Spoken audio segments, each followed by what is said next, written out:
Buenos días, hermanitas. El día de hoy me da mucho gusto. Les mando un cordial saludo.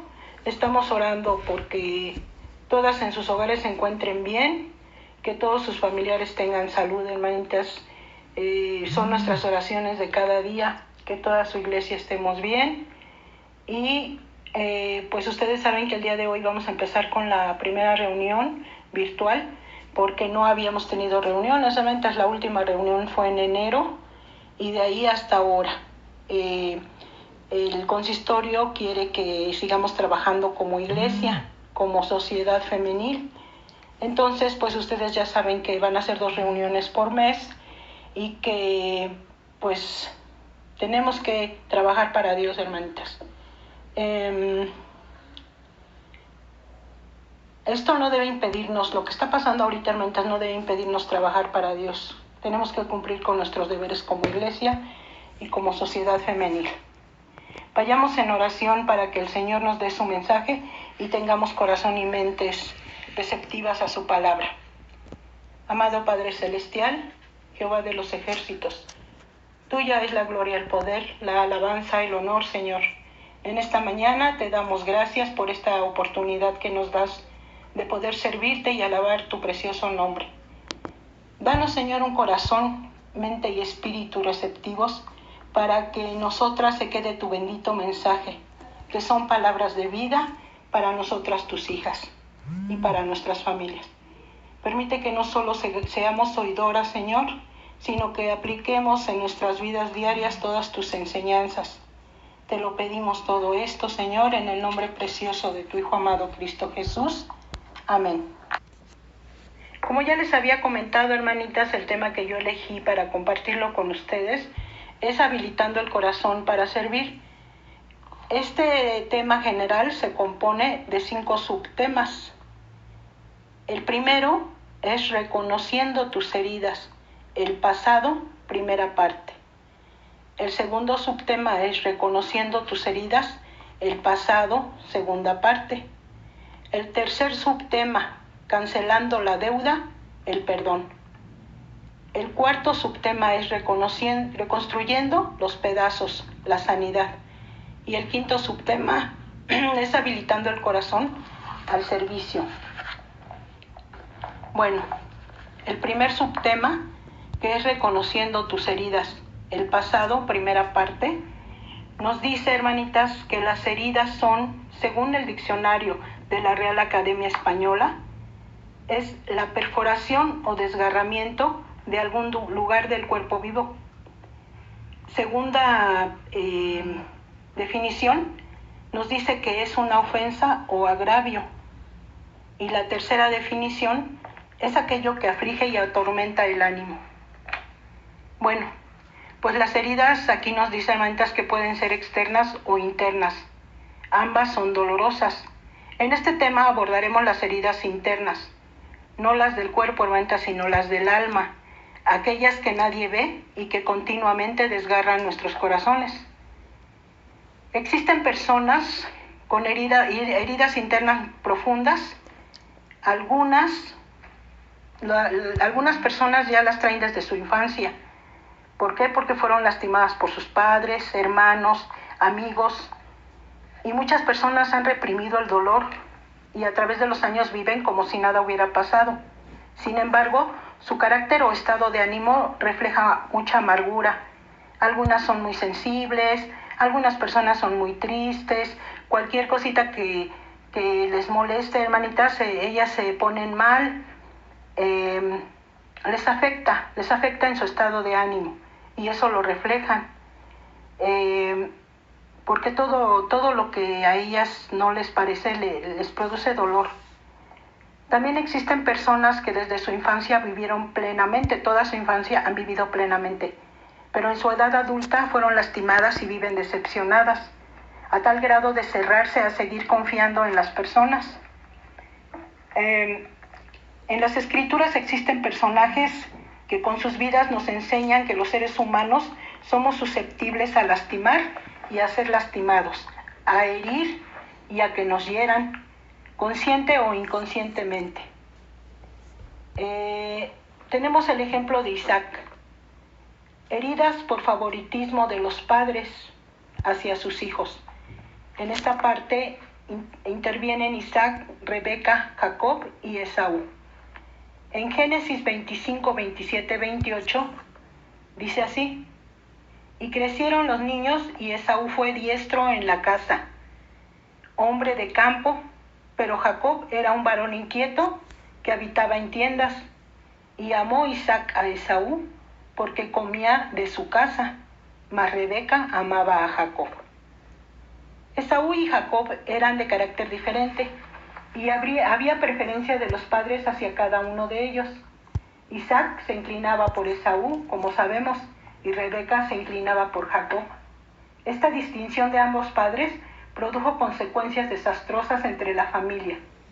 En el texto nos relata que la ausencia de Esaú y con engaños de Rebeca, Isaac en su lecho de muerte le dio la bendición a Jacob, la cual le correspondía a Esaú por ser el primogénito. Cuando Esaú llegó por su bendición, su padre ya se la había dado a su hermano. Esto provocó amargura, ira y llanto en él. En Génesis 27, 41 nos dice: y aborreció Esaú a Jacob por la bendición con que su padre le había bendecido, y dijo en su corazón: llegarán los días de luto de mi padre, y yo mataré a mi hermano Jacob. ¿Cómo estaba el corazón de Esaú por la acción de su propia familia? ¿Acaso no son los padres los que deben propiciar un ambiente de armonía entre sus hijos?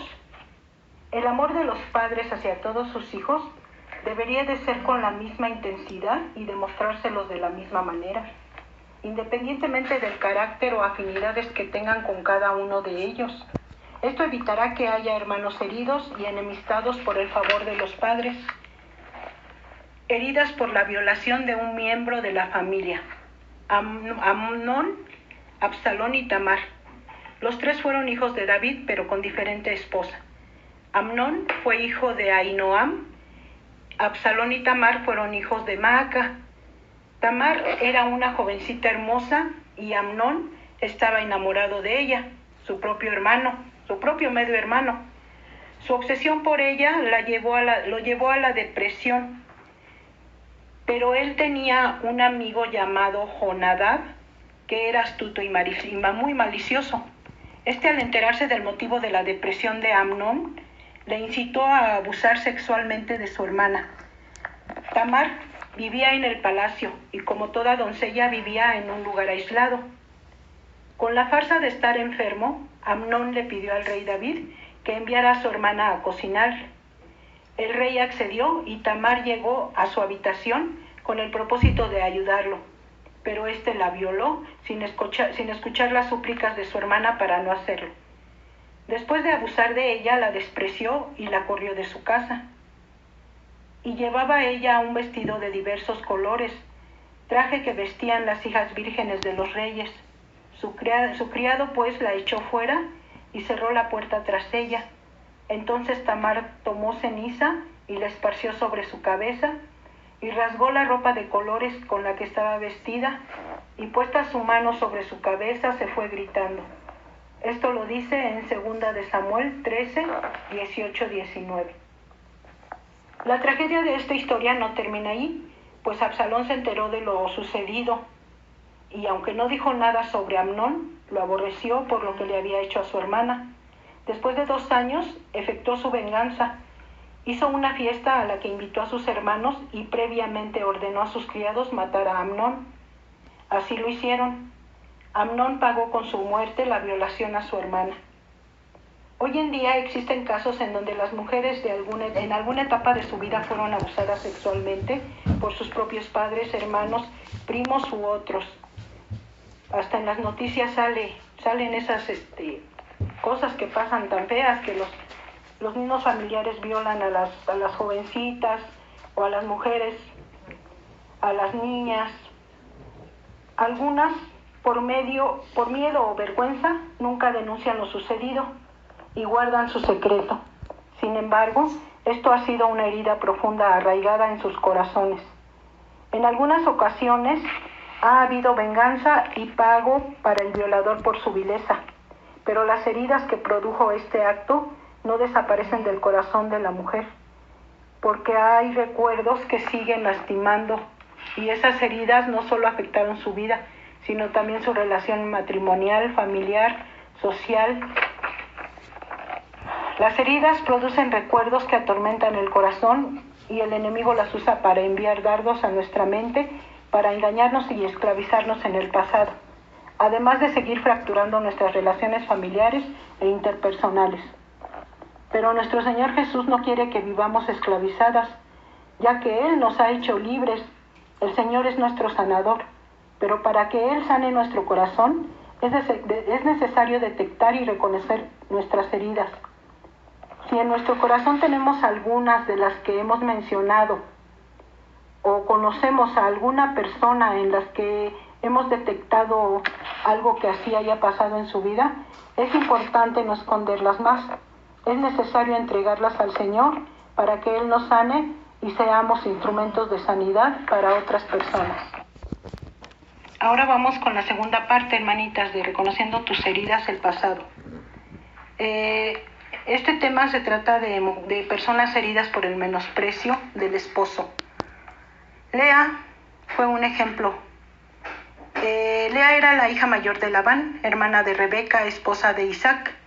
Era una mujer de ojos delicados y apagados. Su hermana menor, Raquel, era una mujer hermosa. Jacob se enamoró de ella y la pidió a su padre en matrimonio. Ambos hicieron el convenio que Jacob serviría durante 7 años por Raquel.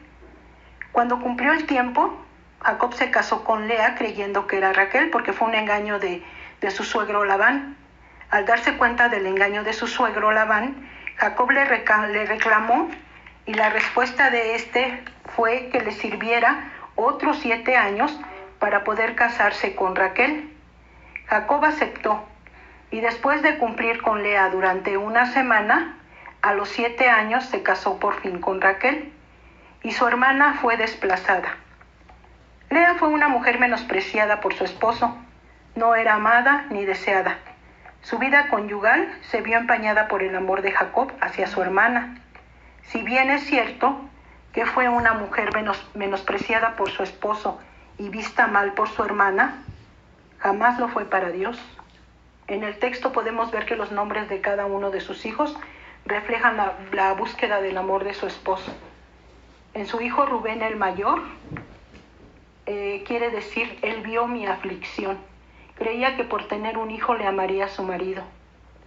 En el nombre de Simeón, que fue el segundo hijo que tuvo Lea con Jacob, quiere decir el que oye. Sabía que su hijo era por la misericordia de Dios a ella.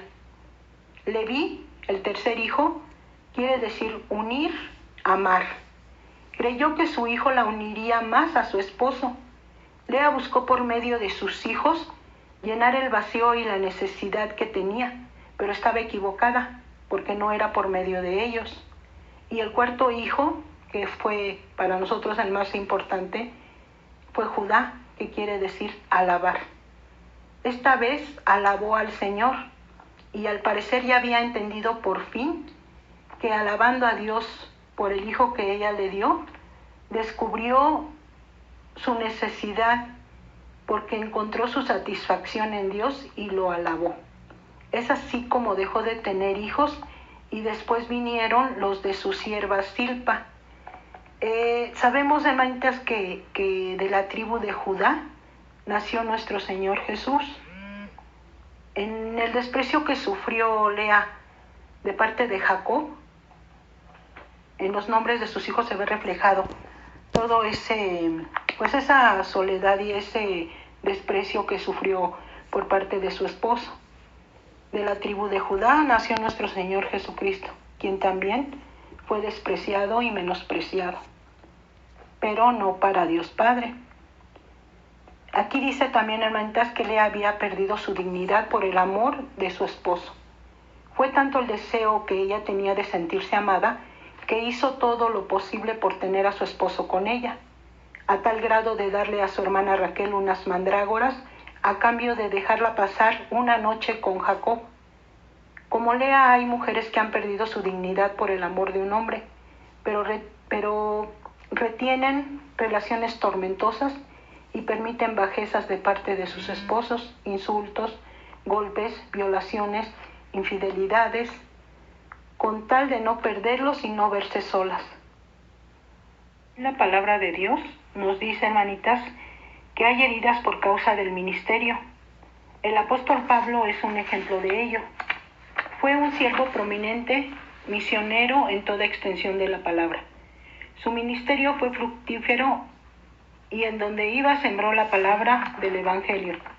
Sin embargo, en su vida también sufrió la oposición de sus enemigos y algunos de la propia iglesia.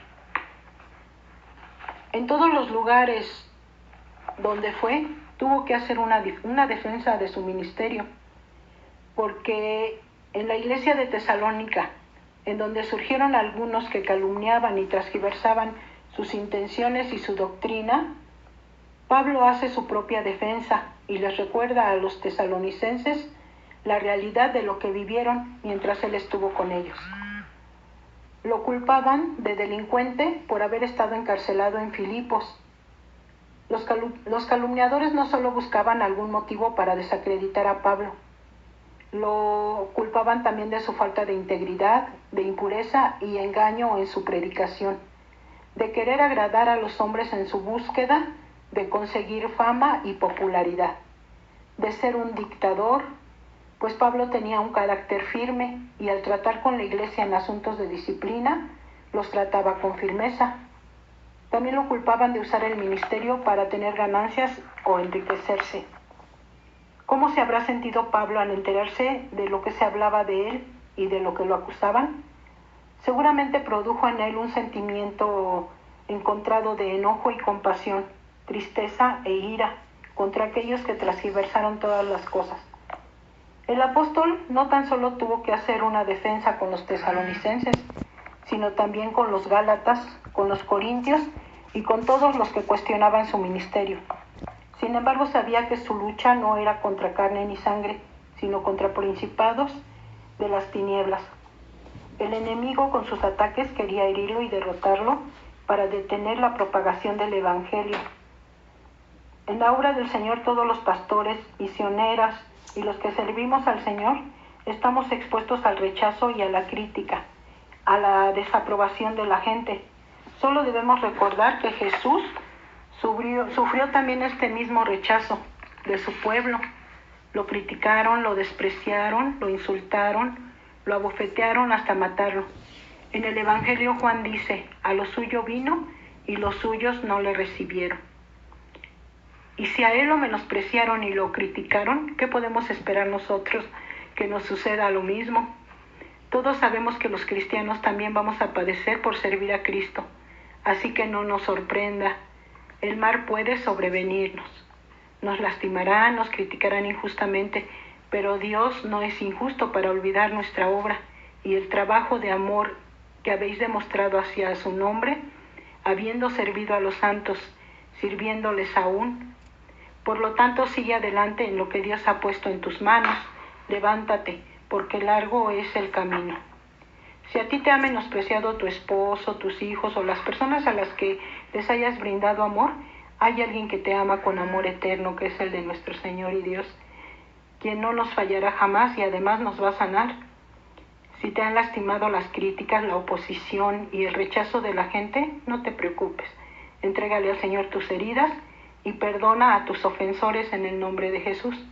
Y recuerda, en nuestra vida habrá gente que nos menosprecie y nos lastime, pero el amor y cuidado de Dios siempre van a estar con nosotros.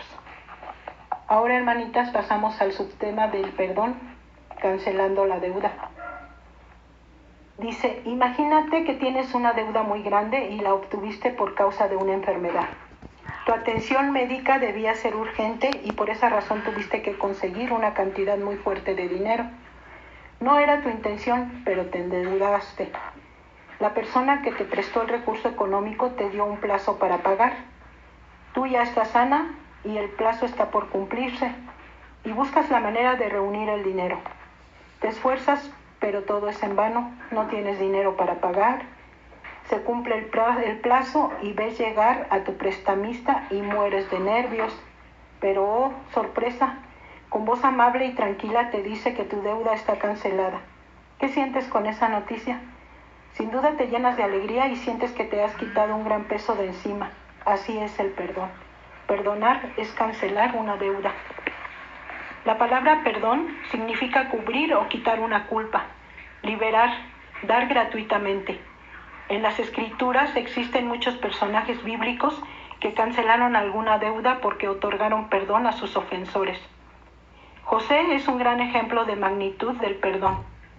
Él es comparado con nuestro Señor Jesús, porque fue un varón intachable, temeroso de Dios, pero fue ofendido por su propia familia y sufrió injusticias en su vida. El texto nos dice que José tenía a la edad de 16 años y era cuidador de ovejas. Él era el hijo preferido de Jacob porque lo había tenido en su vejez y además era el hijo de la mujer que él amó, que fue Raquel. Las heridas causadas por otros. Los hermanos de José lo odiaban por ser el hijo favorito de su padre. En Génesis 37:4 nos dice que este odio creció más por los sueños que tenía José. A esto se le añadió la envidia de los hermanos. Los sentimientos negativos que tenían los hermanos hacia él los llevó a actuar en contra de su hermano a tal grado de pensar en matarlo. Por la intervención de Rubén, su hermano mayor, no lo hicieron. Pero después, por la idea de su hermano Judá, lo vendieron como esclavo a unos mercaderes por 20 monedas de plata. ¿Qué habrá pensado José de toda la conspiración de parte de sus hermanos? ¿Qué podría estar sintiendo en su corazón? Miedo, impotencia, dolor, enojo, angustia. Él les rogó que le perdonaran la vida, pero no lo escucharon. La tragedia de José no terminó cuando sus hermanos se deshicieron de él. Los mercaderes lo llevaron a otro país con una cultura e idioma diferente. Llegaron a Egipto y lo vendieron a Potifar, un oficial y capitán de la guardia del rey de Egipto. Ahí en casa de su amo egipcio también sufrió, pues por causa de los engaños de la mujer de Potifar fue encarcelado injustamente. Pasaron 13 años entre la casa del egipcio y la cárcel, y después a sus 30 años, por la gracia de Dios, a través de una serie de acontecimientos, llegó a ser gobernador de Egipto. La decisión, venganza o perdón. El faraón le dio a José la investidura de autoridad para gobernar sobre su reino. José tenía ahora una nueva posición, de esclavo y expresidiario a gobernador de Egipto, con el reconocimiento y respeto de todos los egipcios y de los países aledaños que estaban pasando por hambre. José se encontró nuevamente con sus hermanos, con aquellos que lo habían herido. Al llegar a Egipto y encontrarse cara a cara con José, sus hermanos no lo reconocieron, pero José a ellos sí. Podríamos imaginarnos cuántos sentimientos tenían al ver nuevamente a sus hermanos. Cuando ellos venían de otro país a comprar alimento y él los escuchó, pero hizo como que no los había reconocido y los trató como su investidura lo exigía, pero cuando no aguantó más, se apartó de ellos y lloró. Qué necesario es llorar cuando el alma duele, vaciar con las lágrimas el dolor que se tiene en el corazón. Los hermanos de José estaban frente a él. Podían tomar venganza con la autoridad y poder que tenía, pero no lo hizo. Al principio los probó con una serie de condiciones para enterarse sobre su padre, pero cuando se descubrió a ellos, se dio a llorar a gritos, y oyeron los egipcios, y oyó también la casa de Faraón. Yo soy José, vuestro hermano, el que vendisteis para Egipto. Eso nos dice la palabra en Génesis 45:2-4. Después de la muerte de su padre, sus hermanos pensaron que José se vengaría de ellos por todo el daño que le habían hecho. Pero José les respondió: no temáis, ¿acaso estoy yo en el lugar de Dios? Vosotros pensasteis mal contra mí, mas Dios lo encaminó a bien, para hacer lo que vemos hoy, para mantener en vida a mucho pueblo. Ahora pues no tengáis miedo, yo os sustentaré a vosotros y vuestros hijos. Así los consoló y les habló al corazón. José perdonó a sus hermanos y canceló la deuda que ellos tenían con él. Su perdón abarcaba aproximadamente 20 años de heridas causadas por sus hermanos. Su perdón fue más allá de lo que sus hermanos esperaban, porque con su respuesta amable y cariñosa prometió cuidar de ellos y de sus hijos. La cancelación de la deuda. En nuestra vida nos han herido o hemos herido por la simple razón de que somos seres humanos y cometemos errores y fallamos. Nuestras heridas pueden ser de muchos años atrás, como José, o pueden ser recientes. Tal vez tú has dejado de ver a tu ofensor. Quizás vives con él o inevitablemente lo frecuentas con regularidad. La realidad es que tus sentimientos y emociones no han cambiado hacia esa persona porque no has perdonado. El perdón es un mandato de Dios y es una decisión que debemos tomar si queremos soltar todo aquello que nos ha lastimado y que estamos permitiendo que nos siga lastimando. La falta de perdón te ata al ofensor y no te deja vivir libre, sin sentimientos y emociones negativas. Pero cuando decides perdonar, cancelas la deuda que tenías con el ofensor y dejas que Dios obre justicia, porque en su palabra dice: no os venguéis vosotros mismos, amados míos, sino dejad lugar a la ira de Dios, porque escrito está: mía es la venganza y yo pagaré, dice el Señor. Si se te ha dificultado perdonar, solo recuerda quién te ha perdonado a ti. ¿Acaso por nuestro pecado no merecíamos el castigo de Dios? Pero Dios en su gran amor nos ha perdonado por medio de su Hijo Jesucristo. Jesús pagó por nuestros pecados en la cruz. Él canceló la deuda que teníamos ante el Padre y ahora somos libres de condenación. Cuando no perdonamos, cometemos pecado ante Dios y permitimos que brote una raíz de amargura en nuestro corazón. Eso dice la palabra, la cual seguirá dañando nuestro carácter y nuestras demás relaciones, aunque el tiempo haya pasado. Conclusión. El tiempo nos ayuda a olvidar, pero el perdón no es ignorar a tu ofensor. El perdón no es enterrar tu dolor. El perdón no es hacer a un lado tus emociones ni tus sentimientos. El perdón no es poner distancia entre las personas que te han herido. El perdón no es bloquear el pasado. El perdón es cancelar la deuda. El perdón es quitar la culpa de tu ofensor. Es darle gratuitamente la libertad y liberarte a ti mismo. Si estás decidido a perdonar a tu ofensor en obediencia a Dios y a su palabra, ahí en donde estás, haz una oración en silencio y puedes hacer un recuento de todas tus heridas solo para que una a una se las entregues al Señor y perdones a tu ofensor en todo lo que te ha herido. Es tiempo de cancelar la deuda de tu ofensor. Hazlo libre y hazte libre tú también en el nombre de Jesús. El cuarto tema, hermanitas, es la sanidad, reconstruyendo los pedazos.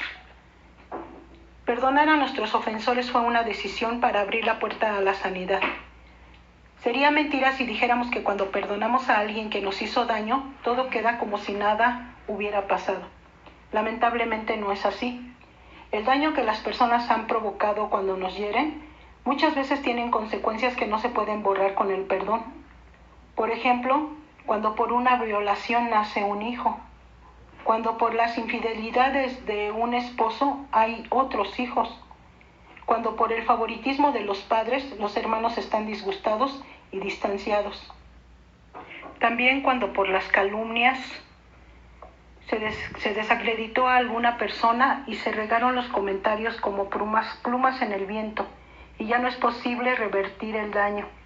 Si ya perdonamos pero necesitamos sanidad completa en nuestra vida para que esas consecuencias no nos sigan lastimando, solo alcanzaremos la sanidad completa si miramos todo desde la perspectiva de Dios y si permitimos que su palabra obre en nuestro corazón. Retomemos la vida de José para aprender cómo Dios le dio un corazón sano a pesar de todos los males que le provocaron otras personas. La presencia de Dios en las circunstancias dolorosas. Cuando nos suceden situaciones dolorosas, nos quejamos y preguntamos, ¿dónde está Dios? Las Escrituras nos enseñan cómo Dios estuvo con José en las peores circunstancias, pues fue llevado a Egipto y vendido como esclavo a Potifar. Ahí se encontró en un nuevo país, con un nuevo idioma, con una nueva cultura. Y aunque sus hermanos lo habían alejado de sus seres queridos, de su hogar y de su patria, sabemos que Dios estaba con él y nunca lo dejó. Halló gracia ante los ojos de su amo. La casa de Potifar fue bendecida y prosperada porque Dios estaba con José.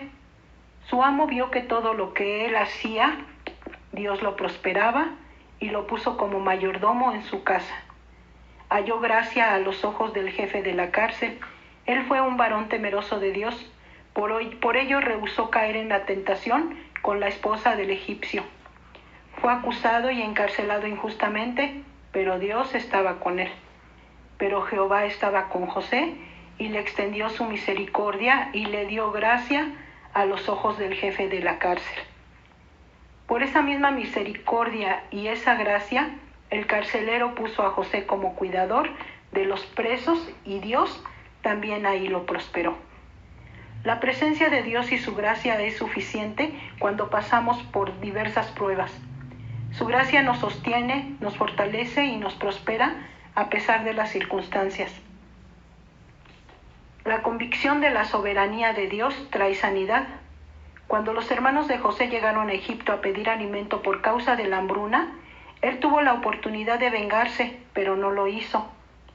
Si en su corazón no hubiera albergado rencor, resentimiento o coraje contra sus hermanos, les hubiera negado la ayuda y les hubiera pagado mal por mal. Pero no lo hizo. Sin duda, a su vista, no pasaron desapercibidas las bendiciones de Dios en medio de la prueba. La respuesta positiva hacia sus hermanos fue una decisión desde lo profundo de su corazón. Sus palabras revelan su percepción de cómo la mano de Dios había obrado en su vida. Vosotros pensasteis mal contra mí, mas Dios lo encaminó a bien para hacer lo que vemos hoy, para mantener en vida a mucho pueblo. Eso nos dice la Escritura en Génesis 50:20. José reconoció que Dios utilizó lo malo que le hicieron sus hermanos para la bendición de él y de mucha gente. Si bien en el momento de dolor no podemos entenderlo, pues Dios usa a gentes malas para malas acciones en contra de nuestro bien y para el bien de muchos. Y sabemos que a los que aman a Dios todas las cosas les ayudan a bien. Esto es para los que conforme a su propósito son llamados. Nos dice la Escritura en Romanos 8:28. La convicción de la soberanía que Dios provoca en nuestros corazones se ha guardado de todo lo malo. Él está en control de toda circunstancia. Permite el dolor para enseñarnos y usa la maldad de otros para que veamos cómo Él actúa. Si creemos en un Dios soberano, entonces estaremos convencidos de que Dios usará nuestras heridas para bendición de muchas personas. La libertad que Dios nos da para elegir amargura o sanidad. Imaginemos por un momento que José no hubiera decidido perdonar a sus hermanos y que su corazón hubiera guardado rencor y resentimiento. Lo que hubiera sucedido es que sus hermanos se regresaran con las manos vacías a Canaán y su familia hubiera muerto de hambre. Seguramente no iban a tener paz en su corazón y su vida habría estado en amargura permanente. Pero gracias a Dios no fue así. Frente a nuestras propias heridas, Dios nos da la libertad de elegir si decidimos perdonar y sanar o continuar heridos y amargados todo el tiempo. Las heridas, cuando no son sanadas, provocan amargura, nos alejan de Dios y nos contaminan. Las Escrituras nos dice en Hebreos 12:15, las heridas cuando no son sanadas provocan amargura, nos alejan de Dios y contaminan a otros. Las Escrituras nos dicen también, mirad bien, no sea que alguno deje de alcanzar la gracia de Dios, que brotando alguna raíz de amargura os estorbe y por ello muchos sean contaminados. Dios desea que elijamos sanar por nuestro propio bien y por el bien de los que nos rodean. La decisión que tomemos nos dará bendición o maldición. Nuestro Padre siempre querrá para nosotros bienestar y bendición. Él desea sanarnos. Y dice en su palabra en Jeremías 33:6, he aquí yo les traeré sanidad, medicina y los curaré y les revelaré abundancia de paz y de verdad. A veces por nuestras propias heridas lastimamos a otros, a nuestra pareja, a nuestros hijos, a nuestros padres, a las personas que nos rodean, y la obra del Señor y estas heridas se vuelven una cadena que el enemigo usa para lastimar a otros. Satanás quiere que tenernos cegados y esclavizados en nuestro dolor para seguir afectando a nuestras familias y seguir dividiendo a la iglesia de Cristo. No lo permitamos. Acudamos a nuestro Señor para que sane totalmente nuestro corazón y seamos totalmente libres con la libertad que Cristo nos ha dado. Estad pues firmes en la libertad con que Cristo nos hizo libres y no estéis otra vez sujetos al yugo de la esclavitud. Eso nos lo dice en Gálatas 5:1. Por último, hermanitas, estamos en el subtema, que es el servicio. La palabra dice así: por muchas razones y circunstancias podemos quedarnos inhabilitados para servir, y qué mayor razón cuando el corazón está herido, desanimado, cansado, desgastado y enfermo espiritualmente.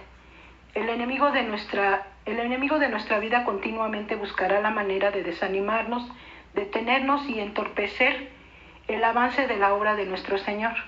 Sus artimañas siempre serán mentir, desanimar, herir, dividir y robar todo lo que pueda darle la gloria a nuestro Dios. Él utiliza los corazones lastimados y heridos para cumplir sus objetivos perversos. Por el contrario, nuestro Señor, con su palabra y con su Espíritu Santo, nos llama, nos sana, nos restaura y nos anima a seguir adelante para cumplir el propósito para el cual Él nos creó. La vida de la mujer samaritana nos enseña cómo el Señor Jesús nos restaura y nos habilita para servirle con un corazón sano. Un corazón restaurado por Jesús. La mujer samaritana era una mujer señalada y marginada por la sociedad. La razón era porque había tenido 5 maridos y vivía con un 6º hombre. Su reputación estaba por los suelos. Seguramente su corazón estaba lastimado por el rechazo y la condenación de la gente del pueblo, a tal grado de no desear encontrarse con nadie. Al salir a esa hora por agua, revela su intención de no encontrarse con la gente. Cuando se encuentra con Jesús, Él toma la iniciativa para hablarle. Él le pide agua y a ella se le hace extraño que un hombre le hablara, y además un hombre judío. Pero para Él no hay barreras que puedan impedir acercarse para restaurar un corazón sediento de verdadero amor. Analizando nuestra vida, nuestras heridas y los medios de Dios que usa para restaurarnos, no queda más que maravillarnos y agradecerle y bendecir su santo nombre por tomar la iniciativa para buscarnos, salvarnos y levantarnos de lo más hondo que pudiéramos haber caído. Por ello decimos como el salmista, bendice alma mía a Jehová y no olvides ninguno de sus beneficios. Él es quien perdona todas tus iniquidades, Él es el que sana tus dolencias, el que rescata del hoyo tu vida y el que te corona de favores y misericordia.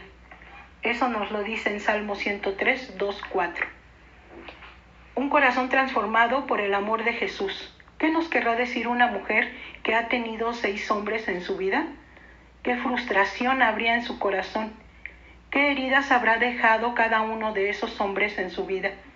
¿Qué necesidad no fue cubierta por los 5 primeros hombres que buscó un 6º? Jesús descubre el corazón de la mujer y le hace ver su propia realidad y la condición en la que se encontraba. 5 maridos y uno más que no era su marido. Su encuentro con Jesús le hace ver la necesidad que llevaba en su vida, y su transformación fue cuando lo conoció a él y lo escuchó, pues él le ofreció agua de vida, aquella agua que saciaría su alma y de la que más nunca ella volvería a tener sed. El que bebiere del agua que yo le daré no tendrá sed jamás, sino que el agua que yo le daré será en él una fuente de agua que salte para vida eterna. Jesús con su amor rompe las barreras, se acerca, satisface y transforma las vidas. Solo una persona llena de amor puede llenar también tu corazón de amor. Solo una persona fuera de prejuicios culturales, raciales y morales puede acercarse a ti y entender tus necesidades, y en lugar de juzgarte y condenarte, te ayuda a superar tus fracasos. Esto hizo Jesús con la mujer samaritana. Por amor rompió todas las barreras que le impedían que fuera reintegrada a la sociedad. Por ese mismo amor, la mujer samaritana fue transformada en ese instante y su vida dio un giro para ser usada en el extendimiento de la obra del Señor. Por amor, Dios envió a su Hijo a salvarnos, y por amor Jesús ofreció su vida en la cruz del Calvario. Su amor transformó nuestra vida y la seguirá transformando hasta que lleguemos a su presencia, porque su promesa es en Filipenses 1:6, y el que comenzó la obra en vosotros, la buena obra, la perfeccionará hasta el día de Jesucristo. Un corazón habilitado para servir. Cuando un corazón ha sido sanado de las heridas del pasado por la intervención de Dios, está habilitado para servir al Señor. La mujer samaritana, una vez que satisfizo su alma con Jesús, encontró sanidad y libertad para compartir inmediatamente la gran noticia con el pueblo. El Mesías estaba ahí. A esta mujer ya no le importaba lo que pudieran decir de ella. Estaba restaurada y por esa razón no pensó si la rechazaría o no. El mensaje que llevaba era más importante que lo que se pudiera decir de ella. Jesús le había dado libertad y ahora compartía espontáneamente con otros esa gran dicha. Cuando las personas la escucharon, fueron a buscar a Jesús y creyeron en él, no solo porque la mujer les había dicho lo que les había dicho, sino por lo que ellos escucharon de Jesús y comprobaron que él era el Salvador del mundo. Así es, la persona que está totalmente libre de los engaños de Satanás, está libre de heridas, libre de prejuicios, sirve al Señor espontáneamente y comunica el Evangelio por convicción, no tan solo por sus palabras, sino con su vida misma. La restauración de Jesús habilita nuestra vida para servirle de todo corazón. Analicemos nuestra vida. ¿Cómo estamos sirviendo al Señor? ¿Con un corazón hecho pedazos? ¿O con un corazón amargado? ¿O con un corazón totalmente restaurado? Si nuestros corazones han sido lastimados y por ello el servicio ha sido más por obligación que por amor y gratitud, pidámosle perdón a Dios. Pidámosle un corazón sano y habilitado para servirle genuinamente, no para ser vista por los hombres, sino de corazón y solo para Él. Que solo nuestro Señor reciba la honra y la gloria en el servicio que hagamos en nuestra iglesia, nuestra sociedad, nuestra familia y en todo nuestro entorno. Sigamos adelante fervientes en el Espíritu y sirviendo a nuestro Señor. Amén. Pues estos han sido los temas, hermanitas. Les doy las gracias a todas las que escucharon hasta lo último. Le damos gracias a Dios por este mensaje y esperemos que todas tengamos un corazón restaurado. Vamos a hacer una oración. Señor y Dios, te damos infinitas gracias, Padre, por habernos permitido dar este mensaje, Señor, que mis hermanitas y yo, Señor, lo tengamos, que lo recibamos, Señor, de ti, Padre. Te pedimos, Señor, en este día por las hermanitas que han de compartir los próximos mensajes, Señor.